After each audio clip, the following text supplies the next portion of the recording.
back to the Compass. We're recording this episode on Tuesday, May 20th, after the long weekend here in Canada. With me, as always, is Sam Pelaez, President, CEO, CIO, and Director of Olive Resource Capital. And I is Derek Macpherson. I'm the Executive Chair.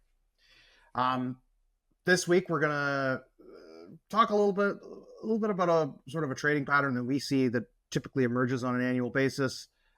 What the opportunities are that kind of look at that. And we're kind of right at the point where you'd want to be picking away. And that's really, the best way to describe it is the seasonal trade that you see. There's a seasonal trade with seasonal explorers, I guess. The seasonal trade with seasonal explorers. Maybe we should have named it, come up with a better name before we started off on this episode. But typically what you see with your explorers that the explorers that only have a limited expiration window. So you're talking about your BC type explorers, your northern, your far north explorers. They have a summer window to explore. And typically, if you look at their charts over time, and obviously this is affected by news and exploration results, etc.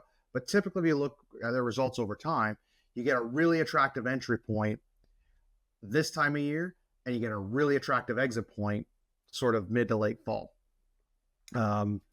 So it's an interesting concept that's there. It generally works best in early stage companies, but the same applies to developers that have that same time restriction. Yeah, and I think part of the reason we're talking about this is because we've seen a number of private placements that have come up over the past, say, 6 weeks, many around this type of companies or companies with this type of projects. Like you said, the only timing for exploration is in the summer because of the geolocation of the project. The majority of them, as you mentioned, pretty far north in remote locations that would be too difficult to access in the winter. I would note that the successful ones always transition to full year exploration programs that requires a lot of infrastructure. So for the time being, the companies at this stage have a very cyclical operation window, and that is reflected in the stock price for the most part. And in particular, these are some of the companies that keep us busy over the summer. The more regular explorers don't put out a lot of news over the summer. These companies tend to put out news over the summer, activity reports, updates, photographs, sometimes mention what the core looks like or any description of the logging of the core. The assays typically take longer, but you start getting busy over the summer looking at these companies, and that sort of goes into a climax towards the fall. And we'll talk a little bit about how that window looks like because it coincides with conferences and other events in our industry. Part of the reason there's a challenge is typically anything that's helicopter supported from an exploration point of view is where these issues come in. Guys can transition to full year camps, so it's entirely possible, but generally you need to road access or put in a landing strip and fixed wing, and can then drag your rigs out to where you're going to go drill. In the mountains in BC, when everything turns white in the winter, it's not good for helicopters because it's hard to differentiate terrain. So this is where this comes from. And so you get these windows that range from anything from 3-4 months, depending on where you are, to 6-8 weeks. And even then, it kind of, as Sam mentioned, a lot of them could eventually transition to year-round exploration, but that requires a step up in cost just to maintain those programs over the winter. It's less efficient you become less efficient with your capital. So, but if you go through the year of one of these explorers, so now we're in April, May, so we'll start now. I guess we're in mid to late May, but we'll start now, right? So if you're an explorer, if you're a seasonal explorer, you're either mobilizing, so you've got your crews going out there, you've got the drill going out there, you're getting ready to start drilling, and we're seeing those types of announcements right now. I think Snowline just announced a new 30,000 meter exploration program. So interesting. You spend all summer drilling, right? And as Sam mentioned, you might see some news flow, some updates. Maybe you get, in the past, when I was on the sell side, I raised money for companies like this where all of a sudden you get a spectacular drill result. And even though it's August, a spectacular drill result in a market that's okay, market cares about, you can raise money on that. So you see that. But typically what happens is these things, you get a little bit of news flow and you get the anticipation of news. And this something that's the anticipation of news can push a stock higher, right? The belief that, hey, there are drill results coming, and inevitably the reason you invested in this project at some point was that you liked it. And so you liked it. You thought there was an opportunity for good drill results. And so those drill results are finally coming. It's going to be September, October. And you see those results come out generally between September and November, December. Unless there's an odd thing with labs, like the COVID year, there was a really odd things with labs, and we saw results out into January, February. But the reality is that generally you get everything out in October, November, December. That ends up being a great sell point because there's no news flow until for 6 to 8 months, right? And you see these stocks sort of hit an interim peak. Exceptions being if you have exceptional results, if something changes about the company, the market changes, etc. Right? Those are all factors. But if you're just on their own individual news flow, that becomes the cycle. So now it's September, October. You probably got peak share price at that moment, or your peak share price for the year. Oddly enough, a lot of these seasonal explorers happen to be based in Canada. There are a few based in Alaska, but a lot of them happen to be based in Canada, and so they raise flow through. And you can almost do an episode on flow through on its own. But flow through funds, they typically go through 2 raises. There's a raise in the spring and a raise in the fall, or a raise in January, February, and a raise in the fall. The raise in the fall, all of it has to be deployed by the end of the year. So you have these typically Canadian explorers who need money, and you have funds that have to deploy money in a very short period of time. And so those companies all, if you're raising traditional flow through as one of those companies, you're buying. Additionally, it tends to be a more popular time for charity flow through because those ultra high net worth individuals who fit into that charity flow through category, they're taking advantage of that structure. They figure out that they need tax breaks as well for the end of the year, and so hence flow raises happen in that time window. That generally marks an interim high though for a lot of these companies, because as you make it sound like there's this beautiful synchronized dance of participants. In reality, although that's really what happens, it's quite messy on the fringes. Because for an individual company, it's fringes. But if you look at it, it's this beautiful synchronized dance of what happens, right? And then, of course, inevitably January comes, and this company that is all cashed up, maybe it's going to a few conferences, maybe it's going to VRIC or PDAC or something like that, and getting the word out. But really, the reality is, what they're really doing is, okay, we raised X dollars, 10 million, 5 million, whatever that number is. We're planning that drill program for next summer. They continue over, January, February, March comes, and the stock, because there's no news, no anticipation of news, the stock just slides off a bit, right? And so you get this trend, and then we end up back in January and May. You announce that you're going to drill 10,000 meters at Project X, and that momentum rebuilds. Sam, maybe talk a little bit about so we talked about flow through funds that participate, but talk about why that probably also creates a little bit of a lull sort of this time of year. Well, let's start with the general market. A little bit of a dirty industry secret on this one, right?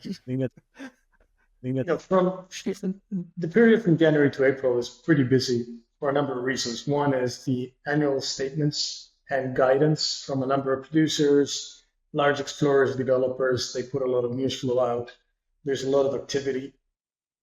Come end of April, there's very little in terms of news flow and activity. And you pick up the news over the last 2 weeks, which we do, and we talk every day about how to create content for this podcast. It's hard sometimes this time of the year to get a lot of material. So that's the sort of the base from the traditional companies. For the seasonal explorers, the type of news that you're seeing is announcements of programs. So like you said, Snowline announced a 30,000 meter program. Fireweed raised a ton of money on an oversubscribed deal last week or 2 weeks ago. And that's really the news event of this May to June window. There's literally not a lot more going on. But like you said, this creates this opportunity for traders to start positioning into some of these names ahead of the pickup in activity and news flow that typically happens to July and August, and certainly peaks around the end of September when we're at the or middle of September when we're at the Colorado conferences, which make no mistake, they are there scheduled at that time of the year for a reason. Reason being, people come back with news and results to try to raise more money for the next program, whether that's in winter or in the summer for the seasonal explorers. So expect the pickup, well, expect the lull to last for the next 6 weeks and start picking up after the end of the day, 4th of July weekends, and gradually just move higher as we get into September. And that typically translates with the same performance for the stocks. They also tend to outperform during that period when the news flow is hitting the wires. I mean, I guess the other point is on that news flow item, right? Like we're, it is May 20th, right? So, Q1 reporting's all occurred as well, right? And so, and part of the reason the news flow picks up after the Canada Day long weekends is that you get Q2 reporting, right? Mid to late July, into early August, you get Q2 reporting, and then there is an even quieter lull after that when everyone goes on vacation. But I think what I was maybe Sam, what I was referring to was the structure of flow through funds and how these flow through funds that are obligated to invest in September are become natural sellers. The little dirty secret of flow through, and not everybody is this way. And the product itself is not conceived this way. But what typically happens is the October, November, December capital raises that are funded by the second flow-throughs of the year, the ones that are raised in the fall, typically have a 4-month hold. And if you add up November, December plus 4 months, you end up in April. And what typically happens in April is that a lot of these funds are looking to offload the paper that they bought in December or November, because for the majority of flow-through funds, the objective is not capital appreciation, it's just to offer a tax-free rate. That was not the intention of the products originally, but they have morphed into shorter and shorter term products that try to return the capital to the buyer as soon as possible.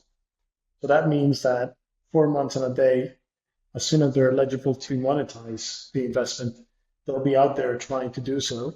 And that naturally creates selling pressure. And with that, obviously, underperformance of the stocks, which is typically in any given year where we would be around right now ahead of the pickup in the news flow. Right. So it creates and for a lot of these, and like for your typical seasonal explorer, that selling pressure comes without news. And it's a little bit nuanced, but most flow through funds, most flow through limited partnerships, the way they're constructed for traditional flow through, not for charity. And this is why traditional flow throughs become less and less attractive because the duration's gotten shorter. Up until a couple of years ago, basically funds stopped. They used to be 2-year duration funds. So you had the fund had a year to exit, so it could actually see the funds that they had invested actually deployed. Now there are a lot of them are 1-year duration or less. And so you might have contributed to the flow through fund in September, right? They completed the raise. At the end of, basically as soon as the fund is audited, they start to execute the rollover. And what happens with the rollover is the rollover rolls into a mutual fund. And depending on depending on what the mutual fund or whatever is, typically a lot of flow through investors take their money out so they can redeploy into flow through again. Flow throughs, from a tax perspective, flow through is one of those things that you have to keep doing. Once you're on the trade, you keep doing it. And so so that deployment, all of a sudden, either that mutual fund. So either you got to raise liquidity in that mutual fund or have a very liquid pool that you're rolling into, or you got to raise liquidity in these junior explorers that you've invested in with flow through. And so this need to raise liquidity then creates this situation where you have selling pressure without news, right? And most of the guys, to be fair, most of the traditional flow through funds they try to be very disciplined sellers, right? They're not, you're not going to see them out there breaking a stock just to get out. However, they aren't sellers. And even if they're selling a little bit every day for a very long time, that puts pressure on the stock, and they need to exit faster than a very long time. That can put downward pressure on the stock. And so the interesting part is it creates, so this whole concept on flow through is that, we've looked at stocks, and none of the portfolio right now, but we've looked at stocks in September, October, and knew they were going to do a flow through raise, and didn't like the valuation there, and said, listen, like, we know this is mostly a flow through raise. We knew which flow through funds it was going to, so it's a little less disciplined sellers, if you will. And we're perfectly happy to wait till April 15th when the 4-month hold comes off, and maybe that's a more attractive entry point. Or that will be likely to be a more attractive entry point if we still like the name and the story by then. Because the story actually wouldn't, fundamentally, the story wouldn't have changed. Just the price might have. That's exactly correct. I think you put it very well. Impossible to describe it any better. So I think this is, from seasonal explorers, we're not talking about the seasonality of the junior explorers in, at least in the Canadian market. And inevitably, that all brings us to the same point, which is that typically, we can't guarantee that that's going to be the case this year. But typically, this time of the year tends to be a good window for accumulating or doubling down on positions that you like on explorers exposed to this type of cyclical or seasonality. That's a great point. And I think also this year is a bit unique. You've got some, unlike, probably 3 years ago or 5 years, a couple of years ago or whatever. Yeah, the space actually has momentum, which I think is a real opportunity. And while we haven't seen, we talked about this in other episodes, but we haven't really seen money flow down to the Explorco stage, right? This will affect developers, companies like, as you noted earlier, Fireweed, or, we were talking about names we're talking about that we don't own, like Thesis Gold or Talisker or ODEV, who are building Caribou. They will affect names like that because they kind of get lumped in. But the reality is that this trade concept is more early stage type companies, which I think creates the opportunity. But if you liked it in December, it might still be down despite the gold price move, simply because of the opportunity. But we just haven't seen, and this might be the year that the kind of things line up for you, right? The sense, because we haven't really seen money flow down materially down cap, a little bit into select developers, but not so much, and a little bit into very select Explorcos. Well, if that Explorco you like drills that hole you expect them to drill in September or in August or September, the space and they release in August or September, space has momentum, right? And all of a sudden you're at that point, maybe in September, October, we're starting to see more money flow down cap. You've hit the jackpot, right? Because, as much as we'd like we'd like to think that we're brilliant stock pickers and that we can evaluate every individual company and say, oh, that one's going to work. The easiest ones to pick are the ones that are the ones that have the commodity has momentum. Absolutely. You always have to play with the tailwind. Place to sports, to life, to investing, better a tailwind than a headwind. So I think, I think if I was, like I said, we don't own anything that's the pure Explorco in this category right now. And it can be difficult. Like, we're a small fund, so we can move in and out of things. But if you're a larger fund, it's a little bit more difficult. You might trade around the edges of a position, but you typically have to own it through this cycle, especially if you're a long only fund.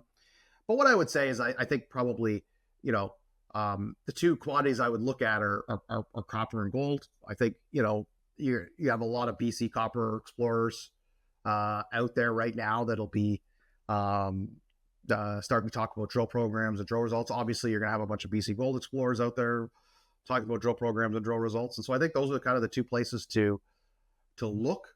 And then if you take that and you take that bucket and go, okay, and then look, you could go look at the news flow, go back and look at who raised flow through in November, December. And if their share price seems like, why did it get hit in April? Well, I can tell you it's, or it seems to be soft, then that's the opportunity. If you like the prospects and you like the hole and you like the opportunity, this creates the opportunity to make money kind of in the short term.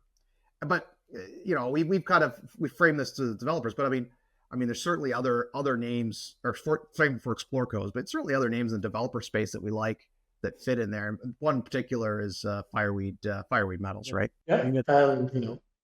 I can't name any other potentially tier one zinc project adjacent to a world-class tungsten asset in the hands of a very reputable investment family. So um, it's we've been following Fireweed since before the Lundin family got involved, and it's great to see the project advance this quickly and all these funds available because it is a you know these seasonal explorers and these remote locations do need substantial amounts of capital to see a project through. So I'm glad to see that this is happening with this one. Yeah, and I think maybe one other name in our portfolio and we actually mentioned it last week as well, but probably worth mentioning here. One other name in our portfolio that kind of fits that bill as a seasonal explorer or seasonal explorer would be Silver 47. They've done some work to not be a seasonal explorer. With the announced merger with Suma, they'll be able to drill in the summer, or they'll be able to drill in the winter. But I think that from a this is a company, they raised a bunch of money. They're raising a little bit more now, so they're going to be $15-16 million in cash, post merger, 10 plus for sure. They're going out to drill at Red Mountain in Alaska. It's a project, that's has a resource, had a more size. The reason our investment thesis in it, right, is it's a silver rich VMS as an asset. But when they originally acquired the asset, it had a JORC compliant resource that was actually much larger than the 43101 resource that they went public with. And so there are, for lack of a better description, there are drill holes to drill to add ounces materially, and there's a lot of interesting step out targets there. And so they've now have the money and the capital to go out and drill. And perhaps this is the opportunity. The stock's going to trade a little bit odd because it's in the midst of this merger and with an associated financing. And so it's going to trade a little bit odd here. And when you have those odd trading moments, those tend to be a good opportunities, especially if stock is down, not because of fundamentals, but because of that type of thing. That creates the opportunities can often create attractive entry points. I think you just brought up a point that we hadn't mentioned, which is that some boards and companies make decisions to acquire a second project so that they can scoot out of the cyclicality of the seasonal exploration and try to have news flow throughout the year to avoid this sort of gaps in news flow and activity and consequently in the share price. Many mergers of explorers or acquisitions of projects have been done exclusively for that reason. Absolutely. And I think as a market, we need to get away from, one asset, one company, I think is a terrible business model for the industry. Simply because you're not allocating capital. Like if you have bad results at your one asset, then you're forced to go drill it more, right? Because you don't have anything else. Whereas I think if you have multiple assets, for Explorcos in particular, if you're a development company, I think one asset makes sense, one company, but one asset, one company. But if you're an Explorco and you're drilling early stage holes, you should have, you always want multiple kicks to the can, right? And that means having money to drill, but also it doesn't hurt to have multiple assets to go drill either. And so I think that's a good play. I mean, there is some different expertise to work in different areas. I mean, working working in BC and working in Nevada are two different things. But you're absolutely right, Sam. I think more companies should do it. But we'll see, right? I mean, the overhead of running a public company that needs to go away, right? And so fewer Explorcos. Inevitably, if you had fewer Explorcos exploring multiple projects, inevitably you would have more crappy projects get shoved to the side, right? Because people would turn projects over faster because they something would rise to the top within their portfolio. So anyway, that's my rant on multiple companies. Companies should have. I think companies should have multiple assets. And I think that makes a lot of sense if you're a seasonal explorer. But back to kind of where that fits in Silver 47 is that, they have a really good asset in Red Mountain. I haven't looked as closely at the stuff they're acquiring in New Mexico, but my chats with Gary are that he's really excited about it. And, our experience with him is he's a really good finder of projects. And so this, kind of hits the nail on the head from my perspective on multiple fronts as far as a good idea from a merger perspective, but also I think really more importantly, this is a seasonal explorer that's going to have some odd trading here, and that potentially creates an entry point. I think that's it. I think that's it. Keep an eye out for these names over the summer. Yeah. Looking forward to it. I mean, there's lots of, we don't, like I said, other than so forth said, we don't own a lot of seasonal explorers, but this is where you can see some interesting discoveries, especially on the porphyry side. Guys taking big shots in BC, which will be interesting.